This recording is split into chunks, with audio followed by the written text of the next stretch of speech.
Quest Audiobooks presents an unabridged recording of The Whispering Tongues, a Sussex Regency romance by Beth Andrews, narrated by Emma Powell. Chapter 1. An Improper Proposal. God bless my soul, Mr. Bigwither exclaimed. His wife, who'd been half dozing on the sofa, raised her head in mild concern. He seemed quite agitated. "What is the matter?" she asked. His face was pressed so resolutely against the window, which looked out on New King Street below, that he seemed to be attached to it, and his look was one of utter astonishment. "I do believe," he flung over his shoulder, "that Anthea Halliwell has just passed by on the opposite side of the street. Impossible!" His wife sat up abruptly and scurried to join him at the window. She discerned a trim figure retreating at some distance. It was definitely female and quite shapely, even in a woefully antiquated gown. But surely it could not be Miss Halliwell herself. That was unlikely in the extreme. Aside from which, what possible reason could Bath's most infamous recluse have for escaping from her self-imposed incarceration? No, it must be someone else. "I tell you, I'm right." "Nonsense."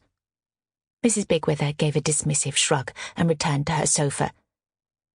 "You have had a little too much wine, my dear."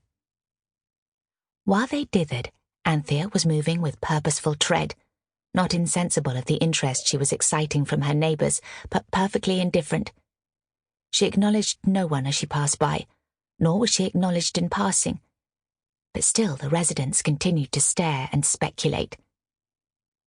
It was neither her beauty nor her figure which garnered such avid attention. Spiteful persons might claim that her beauty was sadly faded since the days when she was considered a reigning toast. In this, however, they were mistaken. It was not her looks which had faded, but her hopes. The blue eyes were as lovely as ever, but the glow was gone from them. The thoughtless optimism of youth had vanished, replaced by a calm resignation. The girlish laughter had retreated, and even smiles were emigres, so few and so infrequent that they were scarce remembered by her any more. As she approached her destination in nearby Charles Street, just below the southern edge of Bath, her thoughts were going round and round in her head like a whirligig. A revolution was occurring in the lodgings which she shared with her father, Sir Harry Halliwell. What the ultimate effects might be, she could not yet tell. She had always been a dutiful daughter, and circumstances had dictated a more than common dependence upon Sir Harry. Sample complete. Ready to continue?